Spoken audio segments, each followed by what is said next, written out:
파워 패키지에 대해서 한번 알아보겠습니다. 파워 패키지는 뭐냐면, 그러니까 이 삼각형 얘기 제일 많이 하잖아요. 우리가 골프를 하면 왼팔, 오른팔, 어깨가 만든 삼각형. 그러니까 이게 파워 패키지예요.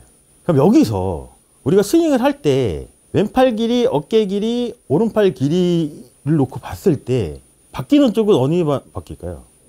그렇죠. 얘만 접혔다가 얘가 이렇게 접어졌다가 이렇게 펴질 때 나오는 게 골프에 필요한 스피드를 만드는 파워를 만든다고 정의를 하거든요. 근데 홈모켈리는 파워 패키지를 또 이렇게 얘기를 해요. 클럽 헤드를 임팩트로 보내는 손과 팔의 기능이래요. 그리고 팔과 클럽으로 구성되어 있대요. 왜 손과 팔의 기능이라고 얘기를 했냐면 결국은 우리가 클럽을 움직여야 되잖아요. 몸도 움직이지만 실질적으로는 우리가 이 삼각형 구조를 생각 한번 해보면 팔이 움직여야 되고 손목의 세 가지 움직임, 수직, 수평, 회전이 돼야지 백스윙으로 가는 거고 다시 그 움직임의 역순으로 내려와야지 제자를 찾아가니까 그래서 손과 팔의 기능이라고 얘기를 한 것 같아요.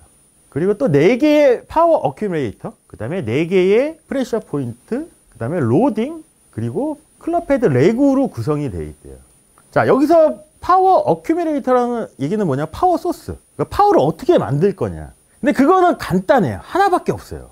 3면의 길이 중 오른팔의 길이가 접었다가 펴질 때 이 소스를 어떻게 할 거냐는 거거든요. 거기에 이제 부가적인 게 있죠. 왼손목이 코킹이 됐다가 언코킹 됐을 때 나올 때도 이것도 파워 소스의 하나인 거고, 턴 됐다가 롤 될 때 나오는 것도 하나인 거고, 또 하나가 어디 있냐면 왼팔이 원심력에서 다운스윙에서 반대쪽 원심력에서 여기 붙었다가 떨어질 때 나오는 이것도 파워 소스에 속하는 거거든요. 그래서 4개의 어큐뮬레이터를 만드는 게 4개의 프레셔 포인트예요. 우리가 프레셔 포인트 알아봤었잖아요. 4가지. 첫 번째가 어디냐면 왼손 힐 패드. 얘는 어떤 거를 하냐면 첫 번째 어큐뮬레이터. 오른팔에 접었다가 펴지는 이 움직임을, 이 파워를 만드는 동작을 할 때 첫 번째 프레셔 포인트에서 클럽의 움직임을 제일 많이 느낀대요. 그리고 두 번째 프레셔 포인트는 어디냐면 왼손 세 손가락. 손목이 코킹 됐다가 언코킹 될 때 클럽의 움직임을 제일 많이 느낀다고 하거든요. 여기서 언콕 될 때 나오는 두 번째 어큐뮬레이터를 작동시킬 때는 2번 프레셔 포인트가 써지죠. 그러니까 각 번호의 프레셔 포인트가 각 번호의 어큐뮬레이터를 만든다고 생각을 하시면 되세요. 근데 이거 몰라도 되세요. 왜냐면 우리가 이거를 왜 어큐뮬레이터 어려운 단어인데 홈모켈리가 어떻게 썼냐면 이렇게 디테일하게 설명을 안 하고 나중에는 어떻게 얘기를 하냐면 프레셔 포인트 2번이 어쩌고 저쩌고 막 이렇게 얘기를 하니까 그거에 대해서 모르면 책을 보기가 상당히 어려울 수도 있거든요. 그것 때문에 아는 거지 실제 스윙했을 때는 느끼는 거는 그냥 내버려둬도 느껴지는 거잖아요. 그래서 내가 2번을 느껴야지 3번을 느껴야지 그거는 아니라고 저는 생각을 해요. 자, 그 다음에 로딩. 로딩이 뭘까요? 로딩. 로딩이라는 단어 들어보셨나요? 골프 하시면서? 사전적 의미로 생각을 한번 해보죠. 뭘까요? 로딩. 장전. 장전한다는 뜻이 있잖아요. 그럼 장전은 어디서 해야 될까요? 백스윙 중에 아니면은 내려올 때. 백스윙 때는 파워를 만들고 내려올 때 이 저장된 파워를 장전을 한다고 해서 로딩이라는 표현을 쓰거든요.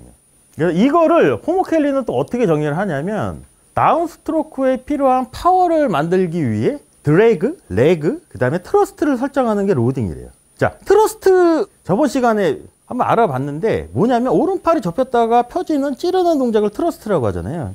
오른팔을 피려면 접어야 되겠죠. 그럼 결국은 이게 뭐냐면 파워를 측정하는 단계일 수 있죠. 그러니까 그거를 설정하자는 거예요. 내려오기 전에. 그리고 클럽 헤드 레그는 아니까. 그러니까 얘 두 개는 거의 붙어 다녀요. 항상 로딩하고 클럽 헤드 레그는 항상 붙어 다닌다고 보시면 돼요. 그리고 또 무슨 얘기를 하냐면 모든 스트로크는 이렇게 5가지 단계로 이루어진대요. 첫 번째는 어큐뮬레이션, 그러니까 축적을 해야 되겠죠. 파워를. 4개의 어큐뮬레이터를 사용을 해서 잘 축적을 했으면 잘 장전을 해서 그 다음에 릴리스 전까지 잘 그 축적된 파워를 잘 저장을 해야 되겠죠. 그리고 잘 배달을 하고 정확하게 릴리스를 하는 게 골프 스트로크의 요 5가지 순서라고 하거든요. 근데 모든 스트로크는 요 5단계를 거쳐야지 만들어진다고 저는 생각을 해요. 퍼터도 마찬가지인 거고. 일반적인 스트로크보다는 작지만 퍼터 스트로크도 분명히 뭔가 파워를 만들어서 다시 방출을 해줘야 되는 거잖아요. 자, 퍼터 얘기가 나왔는데 퍼터를 임팩트가 되잖아요. 올라가면서 맞아야지 될까요? 아니면 내려가면서 맞아야 될까요? 퍼터에도 레그가 존재해야 되거든요. 내려오면서 맞아요. 그걸 제일 헷갈려 하시더라고요.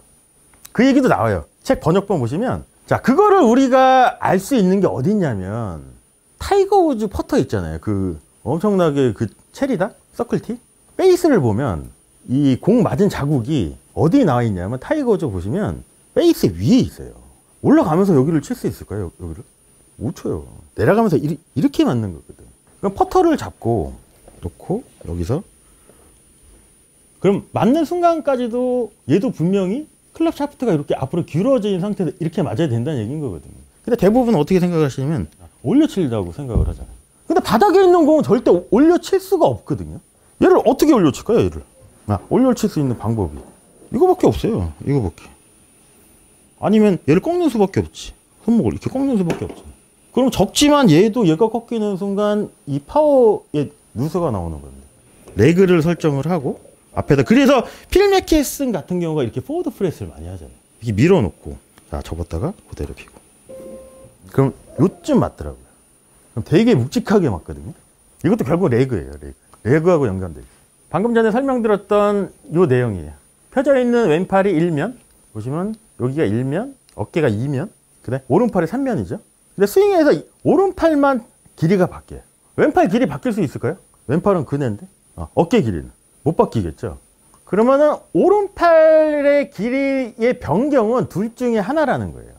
원심력을 써서 내가 수동적으로 내버려 둬서 그냥 접히게 내버려 둘 수도 있고 아니면 오른팔의 근육의 움직임으로 길이를 변경할 수도 있다는 얘기인 거거든요. 결국은 이 구조가 파워를 만든다는 얘기인 거예요. 그래서 우리가 첫 번째 프리페이스 봤을 때 왼손은 방향을 제어하고 오른손은 파워를 제어한다고 했잖아요. 이 첫 번째 펴질 때 나오는 이해되시죠? 자, 골프 스윙을 하는데 지렛대 얘기 많이 하잖아요. 근데 왜 지렛대 효과를 써야 되냐는 거죠. 왜 써야 될까요? 지렛대 효과를. 골프 스윙에 있어서.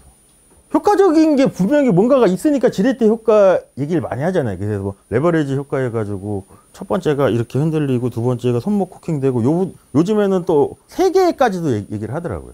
왼쪽 팔꿈치가 접혔다가 펴지는 것도 이것도 뭐 지렛대 효과를 활용할 수 있다고 하는데 결국의 목적이 뭐냐는 거예요. 길이를 길게 하자는 거잖아요. 임팩트 순간의 길이를 가장 길게 해서 지렛대 효과의 특징이 뭐냐면 여기 무거운 물건이 있으면 받침점을 기준으로 이 길이가 길면 길수록 적은 힘으로 큰 효과를 본다는 게 지렛대 효과인 거잖아요. 골프 스윙에서 지렛대 효과는 뭐냐면 임팩트 순간에 왼팔부터 헤드까지 이 길이를 가장 길게 쓰자는 얘기인 거예요. 어떻게 들었던지 간에. 근데 만약에 맞는 순간 얘가 꺾이거나 뭔가가 있으면은 길이가 짧아지는 효과를 낼 수밖에 없는 거잖아요. 그래서 골핑 머신은 두 개의 지렛대 움직임에 의해서 스트로크가 만들어진다고 해요.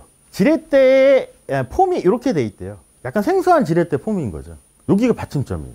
그리고 무게가 이렇게 있어요. 근데 이 부분에서 이렇게 뭔가 힘을 가해서 이 밸런스를 잡자는 얘기인 거거든요. 이 그림을 그대로 틀어서 이렇게 내려면 이게 첫 번째 지렛대예요. 첫 번째 지렛대는 어디냐면 받침점이 왼쪽 어깨가 돼요. 여기가 돼요. 길이가 어디가 되냐면 그러니까 왼팔이 길이가 되는 거예요. 그리고 무게는 어디가 되냐면 이 클럽 전체, 샤프트부터 클럽 헤드까지 전체. 그리고 두 번째 지렛대는 어디냐면 이렇게 바뀌어요 또. 받침점이 이쪽으로 손목으로 가요. 그리고 무게가 어디가 되냐면 클럽 헤드. 그리고 움직이는 거는 손에 의해서 움직이는 거예요. 그리고 첫 번째 지렛대는 팔에 의해서 움직인다고 하거든요. 근데 이거를 어떤 거랑 붙여서 생각해 보시면 조금 이해하기가 편하시냐면 시계추 운동이라는 표현 많이 쓰잖아요. 골프 스윙을 할 때 두 개의 시계추 펜들럼 모멘텀에 의해서 스트로크가 만들어진다고 하잖아요. 첫 번째 시계추는 팔과 클럽이 내 몸에 매달려 있어서 얘 자체적으로 흔들리는 거죠.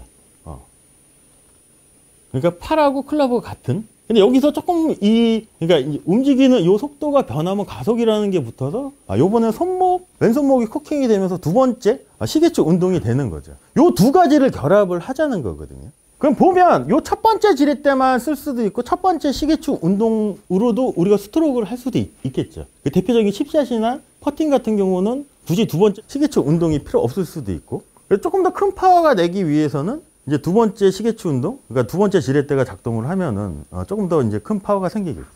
스윙을 할 때 첫 번째, 두 번째 다 나온다는 거잖아요. 그렇죠. 자연스럽게 나오는 거예요. 근데 내가 하나를 쓸 거냐, 두 개를 쓸 거냐는 파워의 양에 따라서 변경이 되겠죠. 이렇게 많이 하잖아요. 이렇게 흔들흔들. 여기가 이제 꺾이는 거야. 그럼 얘가 이렇게 갔다가 가속이 붙으면 얘도 꺾여서 조금 더 큰 파워를 만드는데 용이해지겠죠. 자, 그러면 이거를 우리가 봤을 때 근본적인 걸 생각을 한번 해보죠. 백스윙을 할 때 왜 코킹을 해서 우리가 할까요? 스윙을. 코킹을 안 하면은 안 될까요? 코킹을 안 하면 더 정확할 것 같은데. 왜 안 생길까요? 근데 왜 접어야 되는? 안 접고도 얘를 이렇게 갈 수 있죠. 그 누구죠? 김연아 있잖아요. 김연아가 회전을 하잖아요. 근데 회전을 빨리 하려면 어떻게 해야지? 팔을? 접고. 속도를 줄이려면? 피잖아요. 백스윙 때도 어느 정도 가속이 필요하다는 거예요. 반대쪽 가속을 만들기 위해서는. 그러기 위해서는 우리가 김연아가 이렇게 팔을 접듯이 왼손목 코킹이 돼야지 이 길이가 짧아지는 거죠. 그래서 타이거즈도 비슷한 얘기 하잖아요. 한국 제이드 펠리스인가 거기 와서 레슨을 할 때 임팩트 위에 가속을 만들려면 얘가 빨리 접혀야 된다거든. 그것도 뭐냐면 이쪽으로 가는 뭔가 가속을 더 극대화하자는 얘기인 거거든. 얘를 계속 피면 속도는 느려져요. 결국엔. 그래서 요거를 한번 알아보셔야 돼요. 우리가 원L 21가지 했을 때 요 7번부터 11번까지는 우리가 지렛대 할 때 본다고 우리가 안 봤었거든요. 요 부분에 대해서 한번 봐볼게요. 7번이 뭐냐면 요 지렛대, 그러니까 두 개의 지렛대는 압력에 의해서 작동이 된대요. 그 압력이라는 건 뭐냐? 프레셔 포인트 4가지. 그럼 첫 번째 지렛대는 팔에 의해서 되는 거잖아요. 그러면 보시면 프레셔 포인트나 어큐뮬레이터 1번이나 4번이에요. 1번이 어디냐면 오른팔 팔꿈치가 접히는 게 1번. 4번은 어디냐면 왼팔이 가슴에 붙었다가 떨어지는 게 4번인 거죠. 그럼 양팔에 있잖아요. 그리고 두 번째 지렛대는 어디냐면 2번, 3번이에요. 2번이 여기잖아요. 손이잖아요. 3번이 어디냐면 오른손, 여기 검지손가락 첫 번째 마디. 왜냐면 여기서 손목을 중심으로 시계추 운동을 하려면 손에 의해서 움직여 주겠죠. 이 클럽이 시계추 운동을 하는데 우리가 보시면 우리 몸에서 어딘가 느껴지잖아요. 얘가 움직이는 게. 그게 4가지 프레셔 포인트 중에 하나 또는 2개, 그 조합일 수도 있다는 얘기인 거거든요. 그래서 압력에 의해서 작동이 된다고 호머켈리는 표현을 했어요. 그러니까 클럽의 움직임을 느끼지 않은 것 같아요. 자, 그리고 또 이제 8번이 뭐냐면 지렛대의 어떤 부분도 독립적으로 앞으로 회전할 수 없대요.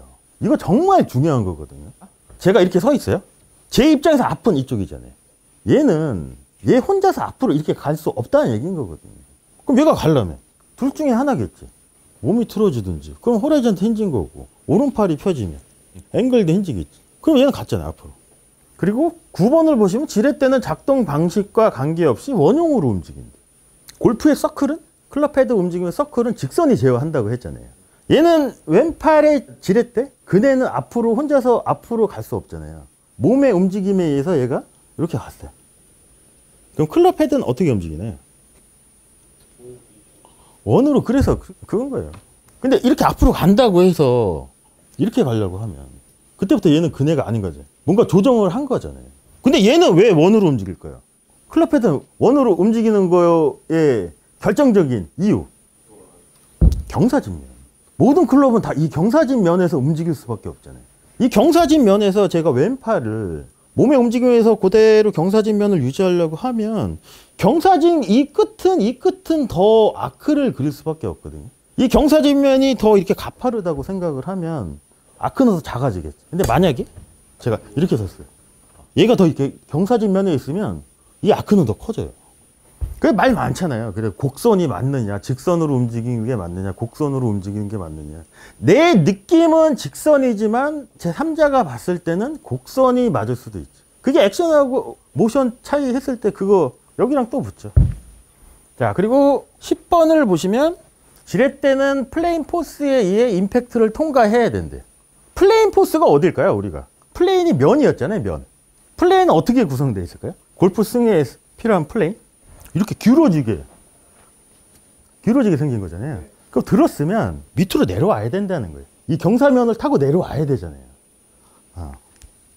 그 얘기하는 거예요. 그럼 여기서 이제 또 붙여서 생각해야 될 게 3차원 임팩트 방향. 다운, 아웃, 포워드. 포워드는 관성에 의해서 가는 거죠. 이렇게 흔들 해도 이 끝이 제가 이렇게 들어놓고 여기에서 이쪽으로 가는 거는 밑으로 내려오는 움직임에 영향을 받은 관성에 의해서 앞으로 가두는 거잖아요. 근데 골프에서 필요한 이 관성은 어떻게 생겼냐면 이렇게 수직으로 생긴 게 아니고 이렇게 기울어져 있는 상태에서 얘가 시계추 운동을 한다고 치면 이렇게 가겠죠. 그럼 요 면을 잘 유지한다고 치면 얘는 무조건 밑으로 내려오고 바깥으로 나가는 이 움직임에서 앞으로 가는 거는 이 관성에 의해서 앞으로 가주겠죠. 그때도 그네랑 붙여서 생각을 한번 해보세요. 앞으로 간 거는 내 의지에서 간 게 아니잖아요. 자, 그리고 11번이 뭐냐면 클럽 헤드 포스와 모션은 무게중심의 직각으로 플레인에 있으며 스피드, 질량, 스윙 반지름에 따라 변한대요. 어렵죠? 저 이거 정말 어려웠어요. 저는 이거 이해하는데 한 수백 번 보니까 조금 그때서 이해가 되더라고요. 이게 무슨 얘기일까요? 클럽 헤드 포스와 모션은, 그러니까 클럽 헤드 움직임이겠죠, 결국에는. 움직임은 무게중심의 직각으로 플레인에 있으며 스피드, 질량, 스윙 반지름에 따라 뭔가 변한대요. 그럼 여기서 저 무게중심이라는 게 무슨 얘기일까요? 무게중심의 직각. 얘가 플레인 라인이에요, 파란색이. 클럽은 이렇게 있죠? 무게중심의 직각이 뭐냐는 거. 클럽 헤드에 노란 공이 있는 데를 우리가 다른 표현으로 많이 쓰잖아요. 스위스팟이에요. 이 스위스팟을 플레인 라인이 이렇게 움직인다는 얘기인 거예요. 이렇게. 자, 그럼 왼팔은 그네예요. 얘는 혼자 못 가요. 스위스팟이 이렇게 있으면 결국은 이 플레인 라인을 중심으로 스위스팟은 저 라인을 지키겠죠. 이렇게 곡선으로 지켜주겠죠. 근데 얘는 길이가 길거나 얘가 무겁거나 또 뭐가 있죠? 스피드가 빠른 거에서 어느 정도 영향을 또 받겠죠. 그러니까 스위스팟 얘기하는 것 같아요. 이것도 결국은 얘랑 연관이 있다는 거죠. 지렛대하고.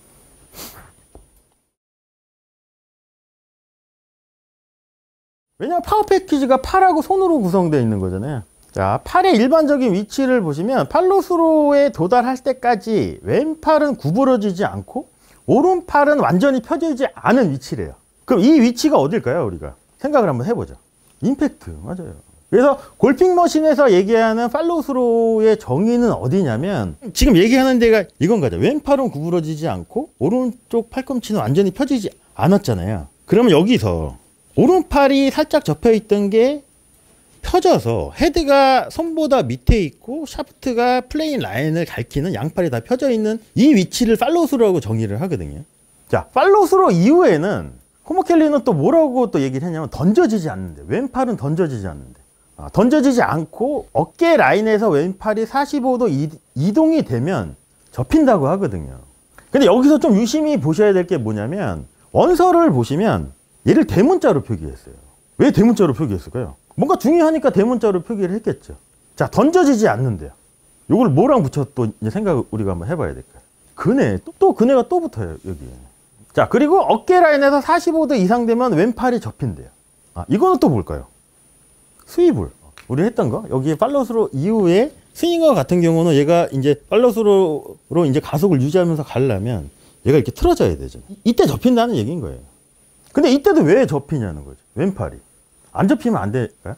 아까 김연아와 똑같은 거잖아요. 백스윙 때 우리가 왼손목 코킹이 돼서 뭔가 우리가 가속을 조금 더 잘 만들어 주듯이 임팩트로 내려오는 가속을 우리가 조금 더 잘 유지를 하고 하려면 관성을 이용해야 되잖아요. 앞으로 가는 거는 관성에서 가니까 관성이 얘가 가게 내버려 두면 얘는 자연스럽게 접힌다는 얘기인 거거든요. 근데 만약에 얘를 이렇게 펴요. 이렇게. 그럼 가속은 줄어든 거라고 봐도 되겠죠. 근데 왜 필까요? 근데 유튜브나 인스타 같은 데 보면은 팔로스로 정의는 여기까지잖아요. 헤드가 손보다 밑에. 근데 왜 여기까지 자꾸 이렇게 피라고 할까요? 왜 그런 것 같으세요? 그분들이 그렇게 하는 이유가. 그러니까. 근데 이 개념으로 봐서는 그렇게 하면 안 되는 거잖아요.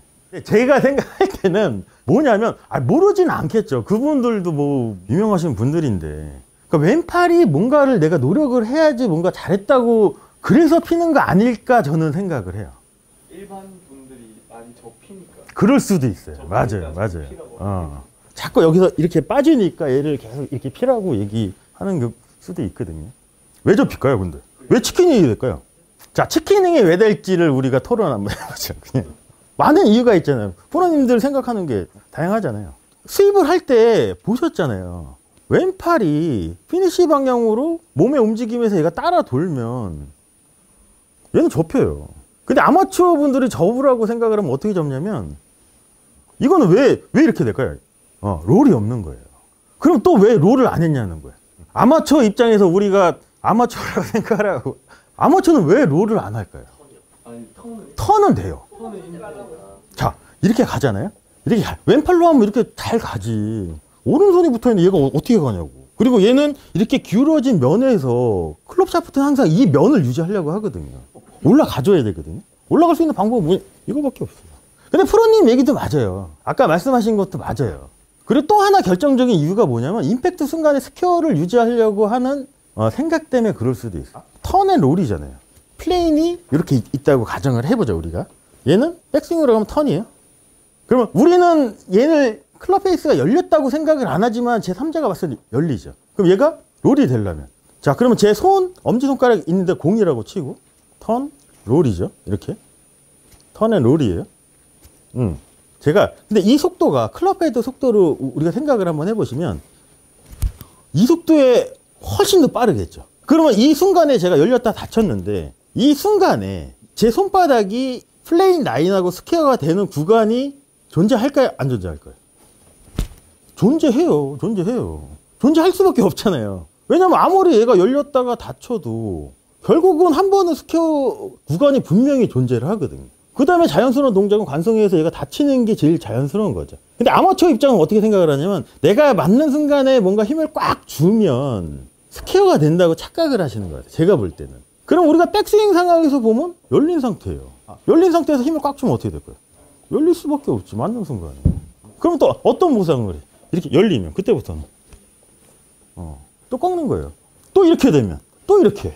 그러니까 평생을 이렇게 하다 끝나는 거예요. 그냥. 근데 그런 분들이 이런 걸 알았으면 이해를 했다고 쳐요. 이런 거에 대해서. 그러면 여기서 이렇게 잡으려고 노력을 할까? 안 하려고 할 것 같아요. 제 생각에는. 오히려 조금 안 되더라도 이거를 충분히 인지를 하고 계시면 오히려 그냥 내버려 두려고 뭔가 하겠죠. 왜냐면 스퀘어 구간은 분명히 한 군데는 존재하잖아요. 그럼 거기에 공만 있으면 내가 느낌에는 다치더라도 스퀘어를 맞을 수 있다는 얘기인 거거든요.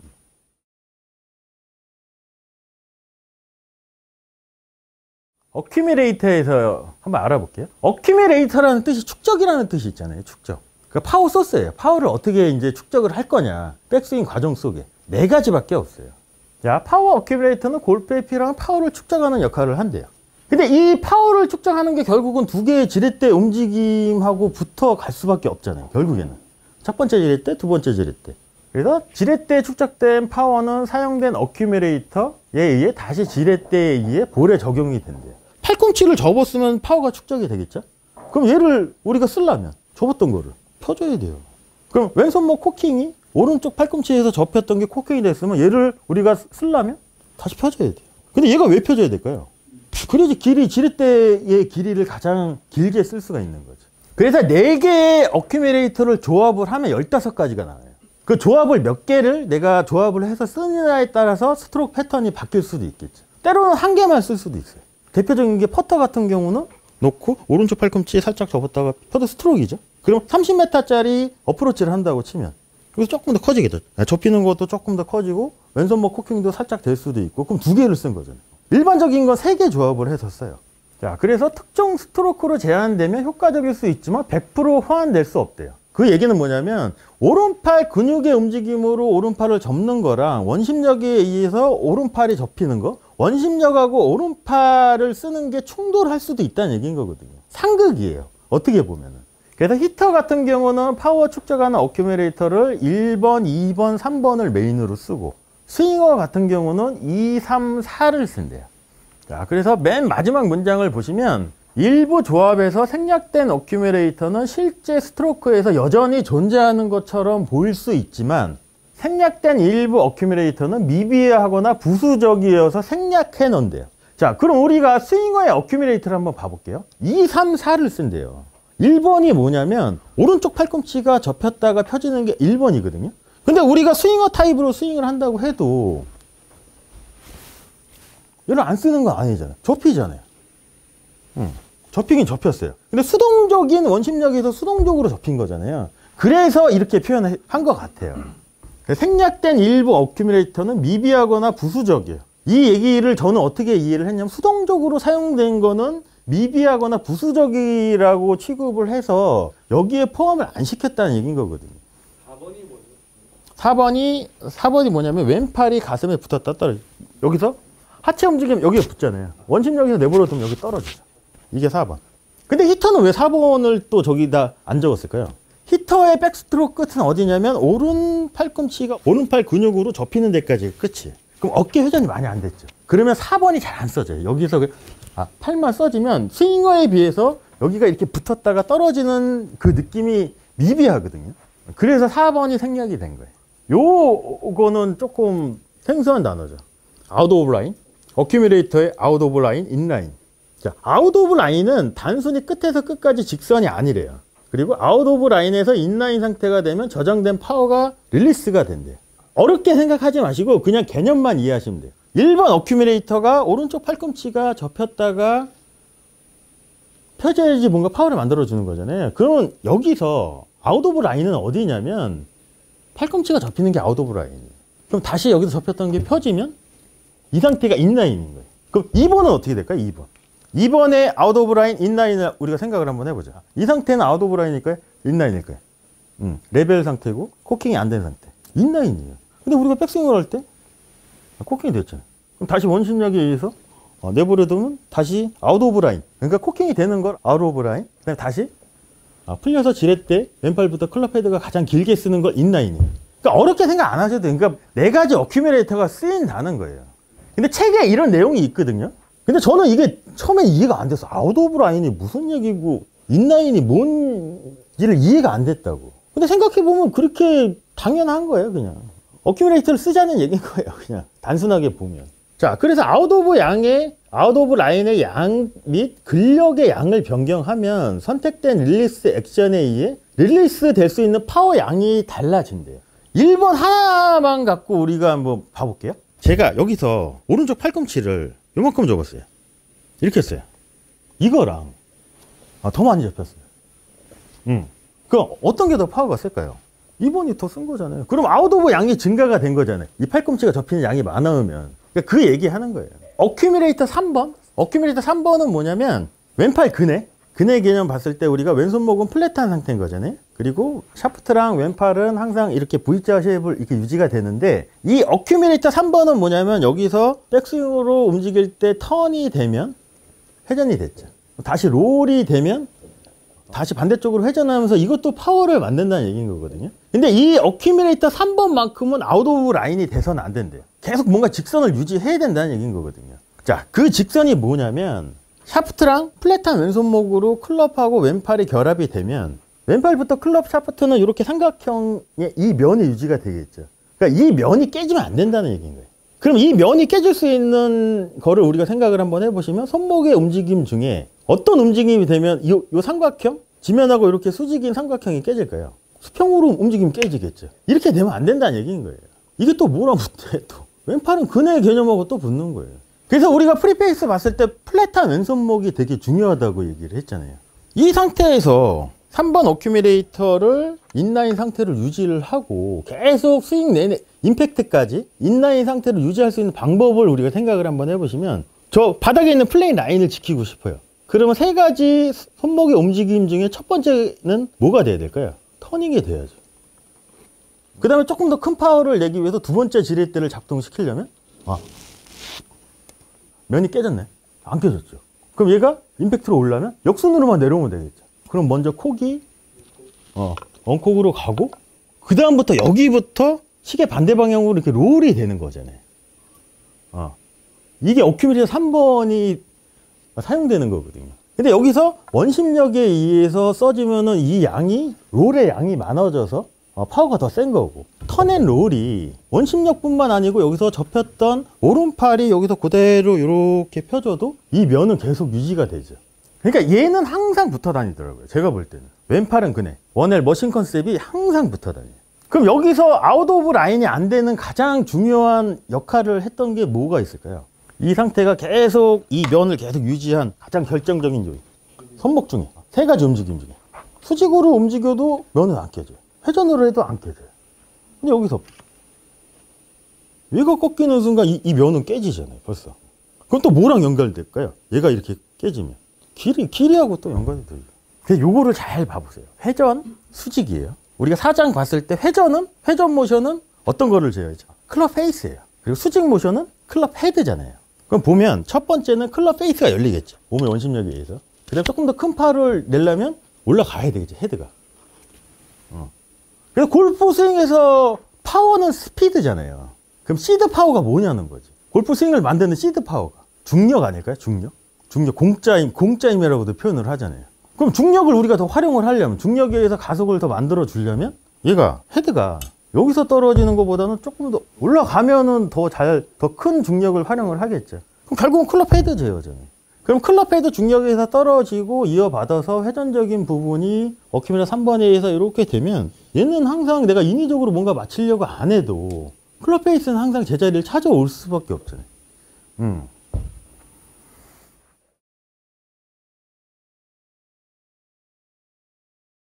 이제 4개 어큐뮬레이터에 대해서 이제 보실 거예요. 그래서 첫 번째 어큐뮬레이터. 그래서 호모켈리는 이거를 머슬 어큐뮬레이터라고 정의를 했어요. 왜냐면 오른팔 근육을 쓰는 거잖아요. 그래서 밴딩하는 오른팔이며 히터의 머슬 어큐뮬레이터가 첫 번째 어큐뮬레이터래요. 패드릴 액션에 의해 곧게 펴는 오른 팔꿈치는 어큐뮬레이터 3 모션을 강화하고 안내하고 조절하지만 실제 클럽 페이스 정렬은 또 아니래요. 이거 잘 이해 안 되시죠? 자, 여기서 패드릴 액션이라는 게 뭐냐면 우리가 카누 탈 때 이렇게 타는 거 보면 노 하나 갖고 이렇게 짚잖아요. 노를 이렇게 짚고 하잖아요. 그럼 오른팔이 이렇게 펴지면 노 방향이 이렇게 바뀌면서 뭔가 이렇게 물을 이렇게 젓는 그 얘기를 해요. 그래서 노의 그 면하고 클럽 페이스랑 붙여서 생각을 한번 해보시면 오른팔이 접혔다가 펴지면 클럽 페이스가 열렸다가 45도 방향으로 이렇게 바뀌는 거잖아요. 근데 이거는 클럽 페이스 제어가 아니라는 거예요. 왜냐면 여기서 오른쪽 팔꿈치가 접혔다가 펴지면 얘는 헤드 제어에 더 가깝거든요. 클럽 페이스 제어는 뭘까요? 손목의 3가지 움직임 중에 회전, 수직, 수평주개. 회전이죠, 회전. 회전은 뭐냐면 아까 우리 방금 전에 알아봤던 것처럼 여기서 팔꿈치가 어느 정도 이렇게 펴지고 헤드가 손보다 밑으로 내려왔을 때 몸의 원심력이나 팔꿈치 이렇게 펴짐에 의해서 얘가 이렇게 크로징이 되는 거잖아요. 그 얘기를 하는 거예요. 그래서 여기서 얘기하는 건 뭐냐면 여기서 여기까지 이 팔꿈치가 펴져서 이거는 헤드를 제어한다는 얘기. 나중에 이제 이거를 이어받아서 어큐뮬레이터 3번이 클럽 페이스를 턴앤 롤에 의해서 제어를 하는 거고. 자, 그리고 요것도 되게 중요해요. 어큐뮬레이터 1번은 오른쪽 팔꿈치가 접히고 펴지는 거는 프레셔 포인트 1번하고 3번에 의해서 만들어진대요. 프레셔 포인트 1번이 어디였죠? 여기? 3번은? 다 어디 있죠? 오른손에 있잖아요. 그러니까 결국은 얘를 접으려면 오른손에 얘가 클럽이 이렇게 회전이 되고 얘가 접혀야 되겠죠. 그러면 여기서 이제 중요한 게 뭐냐면 3번이 써였다는 얘기는 뭐냐면 말은 어큐뮬레이터 1번이 클럽 페이스를 제어하는 건 아니라고 하지만 어떻게 보면 동시에 다 될 수도 있다는 얘기인 거거든요. 팔꿈치가 접혔다 피면 클럽 헤드도 제어하는 것도 해결이 되고 페이스를 제어하는 것도 해결이 되고 그래서 심플하다는 거예요. 스윙어에 비해서 히터가. 왜냐하면 두 가지를 동시에 오른팔 접었다 피는 게 다 제어를 할 수가 있으니까. 자, 두 번째 어큐뮬레이터는 왼손목이 코킹이 될 때 나오는 어큐뮬레이터. 그래서 호모켈리는 이 어큐뮬레이터를 또 뭐라고 이름을 붙였냐면 벨로시티 파워라고 했어요. 왜냐면 이 양도 적고 이게 중력에서 순식간에 움직여지기 때문에 벨로시티 파워라고 정의를 했거든요. 자, 그래서 클럽 샤프트와 왼손 수직적 앵글이 왼손목 코킹에 의해서 만들어진대. 왼손목 코킹이 이렇게 주먹을 쥐고 이렇게 만들면 이게 코킹이잖아요. 그럼 생각보다 많이 안 되잖아요. 근데 왼팔은 근해예요. 그럼 왼손목의 코킹이 어떻게 돼야 될까요? 얘는 근해라 왼팔도 혼자서 못 움직이지만 손목도 혼자서 못 움직이거든요. 그럼 백스윙을 할 때 우리가 얘 코킹이 돼야 되잖아요. 어떻게 해야지 코킹이 만들어질까요? 움직일 수 있는데 얘 혼자서는 못 움직인다고 생각을 해요. 히터는 여기서 오른쪽 팔꿈치가 이렇게 접히면 코킹이 돼요. 스윙어는 그렇죠. 원심력을 쓰면 돼요. 그래서 우리가 그 원심력을 써서 코킹을 했던 경험들이 아마 다 있으실 거라고. 언제 있었을까요? 내가 생각도 안 했는데 코킹이 된 이거 할 때 앞에다 밀어놓고 이렇게 하면은 코킹 신경 안 써도 코킹이 되잖아요. 그럼 여기서 한번 봐볼까요? 순서를 봐볼게요. 헤드가 끌려오면서 원심력에 의해서 자연스럽게 코킹이 된 거잖아요. 그래서 여기서 제일 중요한 게 뭐냐면 2번 어큐뮬레이터는 원심력 또는 어큐뮬레이터 1번을 사용해서 2번 왼손목 코킹이 되는 거예요. 그럼 되게 수동적이라는 얘기인 거잖아요. 왼손목 코킹이. 그럼 이렇게 되는 결정적인 이유 또 한번 생각을 한번 해봐야죠. 우리가 왼손목이 왜 수동적으로 코킹을 얘기를 했는지 호모켈리가 왼팔이 근해 또 그러니까 아무것도 안 해야지 제자리 찾아오기가 훨씬 편하잖아요.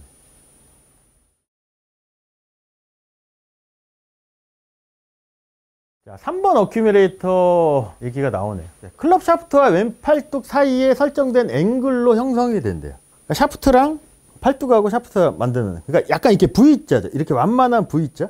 그래서 3번 어큐뮬레이터는 아웃 오브 라인이 돼서는 안 된다. 여기서 아웃 오브 라인은 벤트가 되면 안 된다는 얘기인 거거든요. 근데 살짝의 아치는 괜찮을 것 같아요. 근데 얘는 때려 죽어도 안 되는. 그래서 3번 어큐뮬레이터는 오른 팔뚝의 움직임이 패닝 모션에 의해서 만들어진다. 얘가 회전을 해야 되잖아요.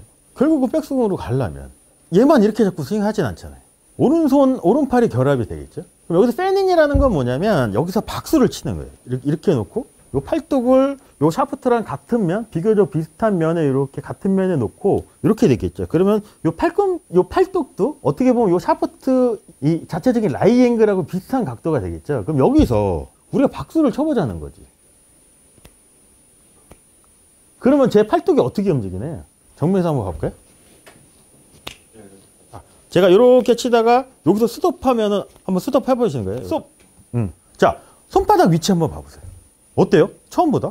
근데 열라고 하셨나요? 그럼 결국은 이게 이 왼팔의 이 V자 쉐이브, 왼팔은 근해를 회전을 만들어 줄 수도 있다는 거거든요. 근데 왼팔의 근해는 두 가지 모션밖에 못 하잖아요. 회전 모션, 수직 모션밖에 못 하는 거잖아요. 그럼 첫 번째 회전 모션을 결국은 오른팔의 패닝이 만들어준다는. 그 다음에 왼손목 코킹이 돼야 돼. 그러려면 히터는 여기서 팔꿈치만 이렇게 접히면 되는 거고, 스윙어는 몸의 원심력만 되면 되는 거고. 자, 그리고 왼팔과 왼손목이 플레인의 방사형 정렬을 유지하면서 선택된 힌지와 동기화된 지렛대의 압축 누출을 방지해야 된대요. 이 말도 어려워요. 자, 이거를 어렵게 생각하지 마시고 플레인의 방사형 정렬을 유지한다는 얘기는 뭐냐면, 방사형이 뭐냐면 약간 이렇게 마른 목골을 방사형이라고 하잖아요. 기울어진 경사면을 유지하자는 얘기인 거예요. 그럼 이 기울어진 경사면을 유지를 하려면 얘는 또 돌아가면 또 어떻게만 움직여야 될까요? 회전, 수직만 해야 돼요. 이걸 하려면 플랫한 왼손목이 항상 유지가 돼야 되겠지. 방사형 정렬을 유지하면서까지는 이해가 되시잖아요. 그럼 선택된 힌지와 동기화된 지렛대의 압축 누출을 방지해야 된다. 이해되시나요? 자, 선택된 힌지는 뭐냐면 어드레스 때 클럽 페이스를 할 때 스윙어 같은 경우는 살짝 오픈되어 있는 게 롤이 될 때 스퀘어 맞추기 편하다고 했잖아요. 그리고 히터 같은 경우는 앵글드 힌지는 약간 크로스 되어 있는 게 훨씬 편하다고 했잖아요. 그 얘기를 하는 거예요. 그러니까 스윙어나 히터에 맞춰서 페이스 정렬을 잘 하자라는 얘기인 거거든. 그럼 여기서 지렛대 압축 누출을 방지하려면 어떻게 될까요, 우리가? 그대로 되려면. 플랫한 왼손목. 근데 여기서 지렛대에 뭔가 파워가 누수가 되는 거 하나밖에 없겠죠, 여기서. 이해하지 말라는 얘기인 거예요. 자, 여기까지 보시잖아요. 제 느낌에는 뭐냐면 계속 비슷한 얘기 계속 반복해요. 비슷한 얘기가 어느 거냐면 항상 그 머신 컨셉. 왼팔은 근해 개념하고 계속 붙어오더라고요. 내용들이.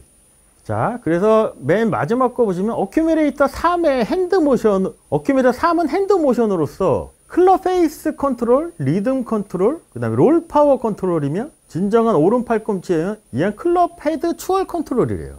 사장에 봤을 때 핸드 모션 우리가 봤었잖아요. 손목의 세 가지 움직임 중에서 수평적인 움직임이 그린 모션이라고 해서 클럽 샤프트를 제어하고, 그 다음에 두 번째 수직적인 움직임이 그 다음에 믹스트 모션이라고 해서 클럽 헤드를 제어한다고 했었잖아요. 그럼 핸드 모션은 기억나는 거, 터닝하고 턴드의 차이 했을 때 그거예요. 그러면 그건 뭘 제어할까요? 클럽 세 가지 중에 턴 앤 롤이. 그린 모션으로 수평으로 움직이면 클럽 샤프트를 제어하는 거고, 수직적으로 움직이면 클럽 헤드를 제어하는 거고, 턴이 되면 클럽 페이스가 열리고, 다시 롤이 되면 그러면 클럽 페이스를 제어하는 거잖아요. 결국에 이게.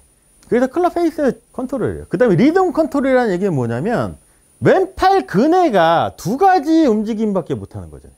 회전, 수직이죠. 그럼 리듬은 그 순서가 맞아야 된다는 얘기인 거예요. 근데 만약에 제가 이 플레인 라인을 지키는데 여기서 수직 버튼 한번 해볼게요. 이 라인을 지킬 수 있을까요?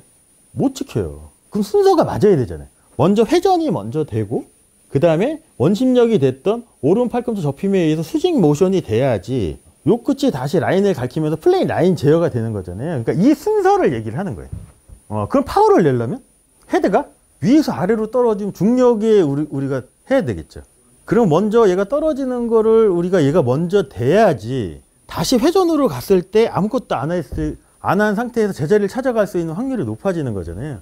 그래 리듬을 제가 항상 전에도 말씀드린 것처럼 순서라고만 생각을 하시면, 그러니까 회전적인 모션, 수직적인 모션의 순서만 잘 지켜주시면 돼요. 여기서 회전 모션인 거죠. 여기까지 이해되셨죠? 그럼 왼손목 코킹은 뭐가 만들어졌죠? 원심력이나 오른쪽 팔꿈치잖아요. 그럼 얘가 다시 중력에 의해서 얘가 떨어지려면 펴줘야 돼요. 그래야지 여기서 그냥 내버려 두고 그냥 피니시 방향으로 원심력에서 내버려 두면 얘는 항상 제자리 찾아올 수 있는 확률이 높아지잖아요. 그러니까 골프는 확률 싸움이라고 저는 생각을 하거든요. 다른 방법도 있겠지. 근데 클럽이 우리가 원하는 임팩트 포지션으로 비교적 정확하게 올 수 있는 확률이 뭐가 높냐는 거예요. 자, 그래서 롤 파워 컨트롤이에요. 요건 이해되시나요? 롤 파워? 백스윙 때는 뭐죠, 우리가? 시계 방향으로 움직이는 거를?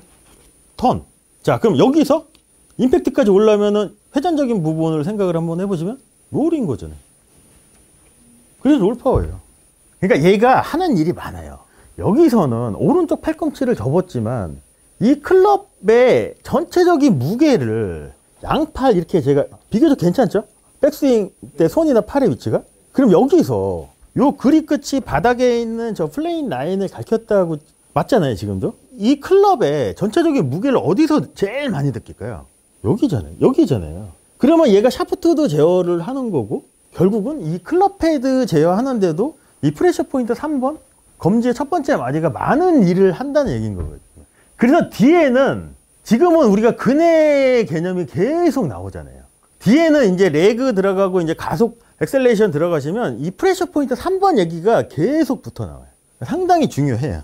자, 그리고 또 하나를 보시면 진정한 오른 팔꿈치에 의한 클럽 헤드 추월 컨트롤이에요. 백스윙, 턴, 앤 스윙 모션. 역선으로 내려왔다고 쳐요. 이렇게 내려왔어요.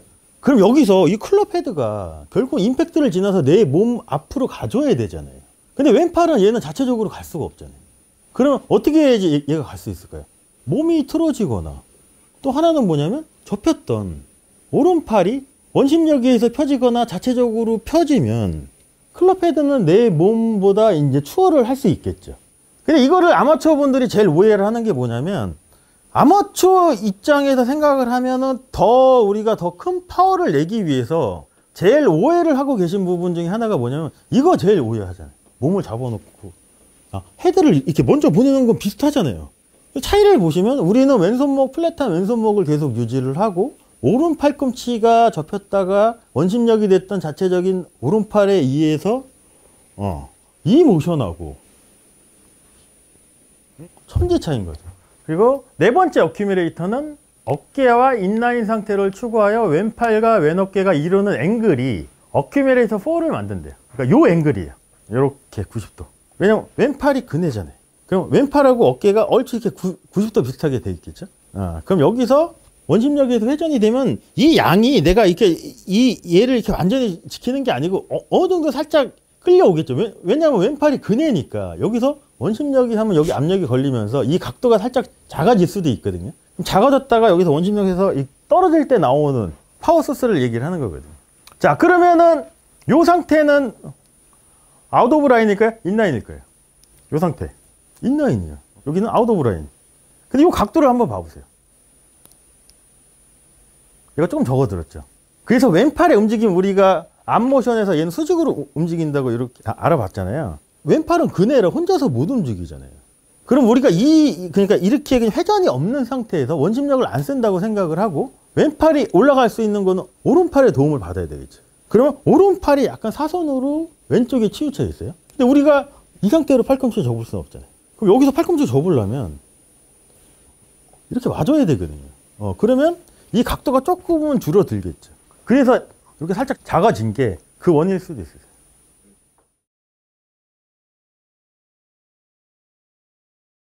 네 개의 어큐뮬레이터에 대해서는 저희가 알아봤죠. 그래서 이제 네 개의 프레셔 포인트에 대해서도 이제 알아보실 건데 이 프레셔 포인트의 클럽이 움직일 때 압력이 변한다는 거잖아요. 그러니까 네 개의 어큐뮬레이터를 만드는데 작용을 하고 또 하나 중요한 게 또 뭐냐면 두 개의 지렛대 움직일 때도 이 네 개의 프레셔 포인트에서 압력이 변하면서 느껴지겠죠. 그 얘기예요.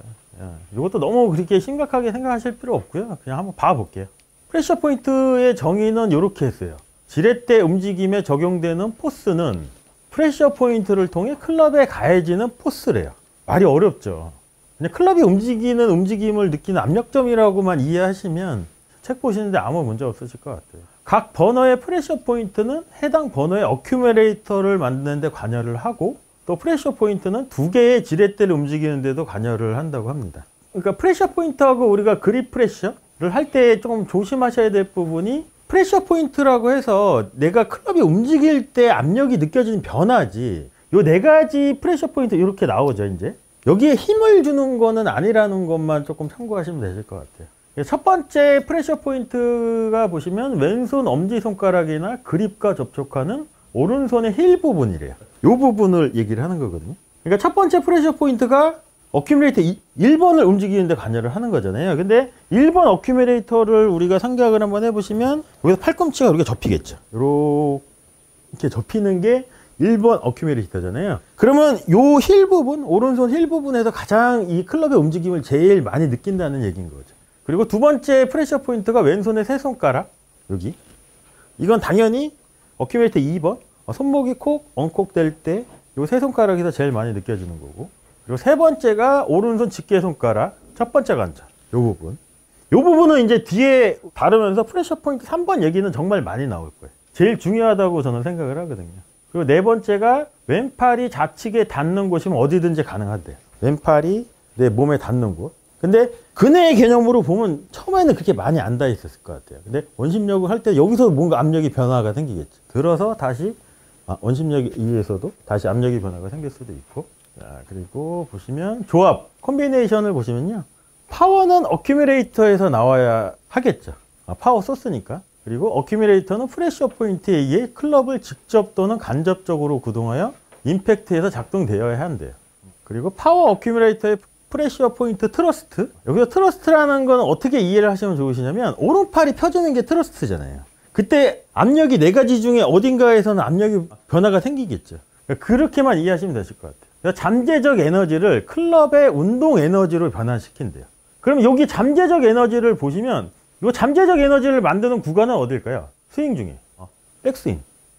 백스윙 때 뭔가 파워를 축적하는 과정이고 그 다음에 운동 에너지로 바꾼다는 얘기는 뭐냐면 다운스윙에서 뭔가 파워를 방출을 하는 거겠죠. 15가지 조합이 있으면 각 파워 어큐뮬레이터는 일반적으로 같은 프레셔 포인트에 의해 작동된다. 그래서 보시면 히터 같은 경우는 메인으로 좀 많이 느껴지는 데가 1번, 3번이래요.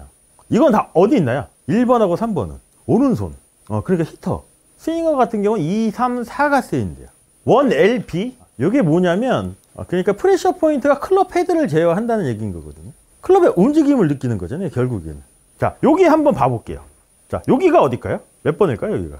3번. 여기는? 4번. 여기는? 네. 그러니까 이렇게 자꾸 보시면 처음에 조금 헷갈리는데 자꾸 보시면 보실수록 이제 조금씩 헷갈리는 게 없어지니까 자꾸 보셔야 돼요.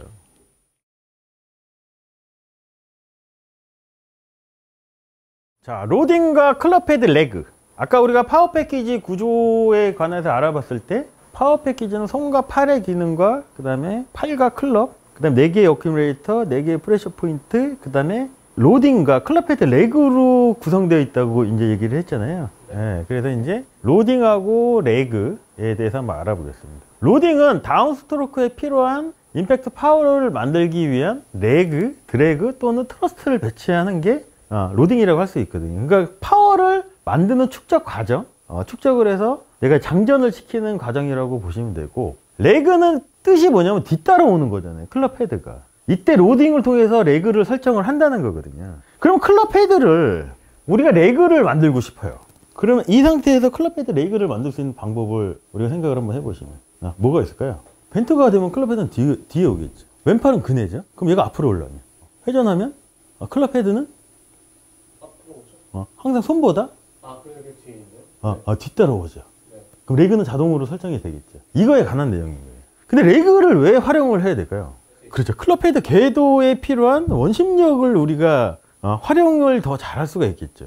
얘를 이렇게 돌리면 원심력이 계속 만들어지는 이 원리를 보시면 이 노란색 공은 항상 제가 돌리는 이 손에 뒤따라 와줘야지 원이 만들어지는 거잖아요. 그러면 이 노란색 공을 클럽 헤드라고 치고 이 줄을 샤프트나 왼팔이라고 치면 항상 클럽 헤드는 돌리는 손이나 몸에 뒤따라 와줘야 되잖아요. 그러니까 이게 결국 레그라는 거예요. 그러니까 원심력 활용이겠죠. 조금 더 효율적인 골프 스트로크를 하기 위한. 그래서 끌려옴 또는 뒤따라옴을 정의하는 게 레그라고 이해하셔도 괜찮으실 것 같아요. 근데 레그를 만들려면 두 가지 방법이 있어요. 포워드 프레스를 한 상태면 클럽 헤드가 손보다 뒤에 있기 때문에 드래그가 필요 없죠. 근데 이제 스윙어 같은 경우 원심력을 활용하는 거잖아요. 그럼 어떻게 되냐면 몸이 먼저 원심력이 발생을 하고 순서를 보면 손이 오고 그 다음에 클럽 헤드가 맨 나중에 오는 움직임을 드래그라고 하죠. 그럼 여기 가속이 붙겠죠? 그럼 레그가 설정이 되겠죠. 그래서 드래그하고 레그는 항상 같이 붙어 다닌다고 생각을 하셔도 돼요. 자, 사진을 보시면 요 사진은 뭘까요? 드래그, 레그 중에 첫 번째 사진, 네, 요 사진. 잘 안 보이는 드래그 같고요. 네, 두 번째 사진 레그. 네, 그렇죠.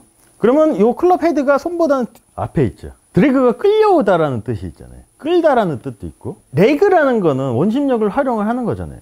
그럼 클럽 헤드 레그가 필요한 이유에 대해서도 또 고민을 한번 해봐야죠. 요 노란색 공이 속도를 한번 생각을 한번 해볼게요.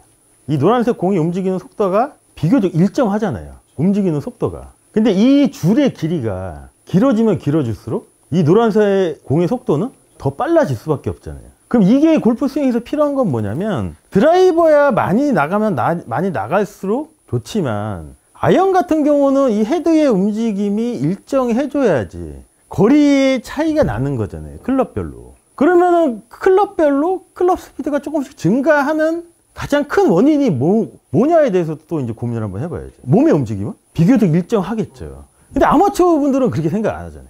클럽이 길어질수록 멀리 간다는 건 알잖아요. 그럼 몸의 움직임을 더 적극적으로 하려고 하죠. 그러면 이 클럽 헤드의 움직임이 일정할 수가 없잖아요. 어떨 때는 빠르고 어떨 때는 느리고. 그러니까 일정한 거리 차이가 그렇게 쉽게 나지 않는 걸 수도 있죠. 근데 몸의 움직임을 핸드 컨트롤 피벗의 개념하고 또 생각을 한번 해보면 얘는 일정할 수밖에 없어요.